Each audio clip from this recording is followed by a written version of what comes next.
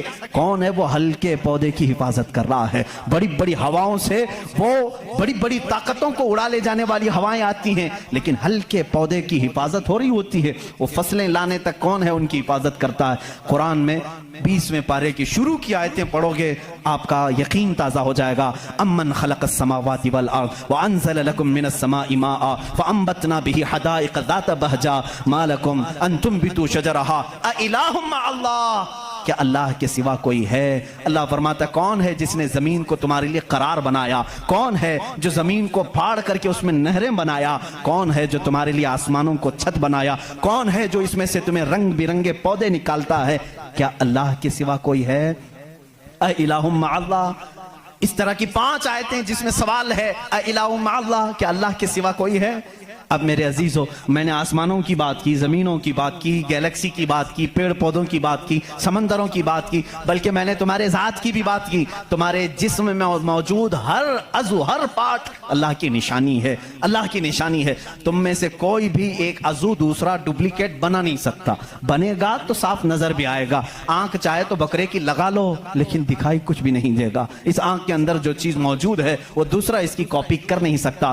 Robot تو بہت بنا لیے لیکن جینے والا, فیلنگ رکھنے والا انسان دوسرا تخلیق نہیں کیا جا سکا. بلکہ وہ قرآن میں اللہ چیلنج کر رہا ہے, تم تو انسانوں کے ابھی یہ کہہ رہے ہیں کہ جنین بنائے جا رہے ہیں, یعنی ہم ڈپلیکیٹ انسان بنانے کی کوشش کر رہے ہیں. یہودی اس پر ریسرچ کر رہے ہیں لیکن مولا تو فرما رہا ہے کہ یہ ایک مکھی بھی بنا نہیں سکیں گے. 17ویں پارے کا آخری صفحہ ہے جس میں رب تبارک و تعالیٰ فرماتا ہے کہ لن يخلقوا ذبابا ولو اجتمعوا له, یہ سارے کے سارے مل کر کے ایک مکھی نہیں بنا سکیں گے. ضعف الطالب والمطلوب, یہ کتنے ہی کمزور قسم کے لوگ ہیں جو دوسری تخلیق کی بات کر رہے ہیں. اسی لیے میرے عزیز ہو, جب کوئی بنا نہیں سکتا اسی لیے اسلام نے کہا اپنے ہاتھوں سے بھی کوئی جسم نہ بناؤ, اس لیے کہ تم خدا بننے کی کوشش کر رہے ہو.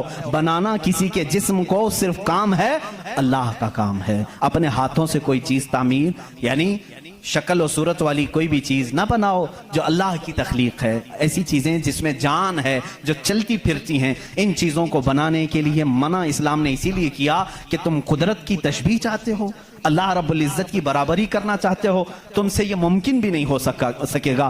دیکھتے ہو آج ہمارے ہاں ناٹک ہے, ہمارے ہاں لوگوں کا انت وشواس ہم دیکھ رہے ہیں. بے وقوفی کی حد ہو گئی, حد ہو گئی آج بھی کہ لوگ اپنے ہاتھوں سے جس کو بنائیں. میں آپ کو بناؤں, خدا کون ہے, تمہارا یقین کیا ہونا چاہیے اور دنیا کیا چاہتی ہے. میں سب کو کھلے عام میسج دے رہا ہوں, سب کے لیے. کچھ لوگ یہ سمجھتے ہیں ہم کو خدا بنانا پڑے گا, پیسے لانا پڑے گا, بنا نہیں سکتے تو مارکیٹ میں جانا پڑے گا, لال پیلا کالا نیلا خدا خرید کر کے لانا پڑے گا, اور اس کے ہاتھ بھی ہوں گے, 4 ہوں گے کہ 5 ہوں گے کہ 6 ہوں گے, ایسے ہاتھوں والا ہم کو لانا پڑے گا. کیسے؟ ارے وہ خدا چل کے بھی نہیں آئے گا, اس کو اٹھا کر کے لانا پڑے گا. بیٹھے گا خود نہیں, بٹھانا پڑے گا. سوئے گا خود نہیں, سلانا پڑے گا. اور اٹھے گا بھی خود نہیں, اٹھانا پڑے گا. اور اسے وہ ڈوبے گا بھی خود نہیں, ڈبانا پڑے گا. ٹوٹے گا بھی خود نہیں, توڑنا پڑے گا. کھائے گا کچھ نہیں, اسے زبردستی کھلانا پڑے گا. لوگوں کو دکھانے کے لیے. لوگوں نے اگر اپنے دماغ سے اس کو خدا سمجھا ہے تو میں کہتا ہوں مسلمان کا عقیدہ یہ ہے, میں مجبور ہوں, میں اگر نہیں سو سکتا تو وہ سلاتا ہے, میں اگر اٹھ نہیں سکتا تو وہ اٹھاتا ہے. میں خدا کو اٹھاتا نہیں, میں خدا کو بٹھاتا نہیں, بلکہ میرا عقیدہ یہ ہے خدا مجھے بٹھاتا ہے, خدا مجھے چلاتا ہے, خدا مجھے سلاتا ہے, خدا مجھے کھلاتا ہے, خدا مجھے پلاتا ہے. جب مجھے بھوک لگے تو وہ کھلاتا ہے, جب میں ننگا ہوں تو وہ پہناتا ہے, جب میری جان چلی جائے تو وہ میرا حساب کرتا ہے. ہم اس خدا کی تسلیم, اس خدا کا عقیدہ رکھتے ہیں کہ ہم محتاج ہیں, وہ مالک و مختار ہے. عقیدہ یہ ہو, عقیدہ یہ ہو, اپنے ہاتھوں سے بنائی ہوئی چیز کو, ارے تمہیں تو فخر کرنا چاہیے. اے آج تو خدا بنا بیٹھا ہے, اسے اس کو فخر سے دیکھو, کہو ارے تو کیا خدا ہے, میں ہی تو بنایا ہوں تجھے.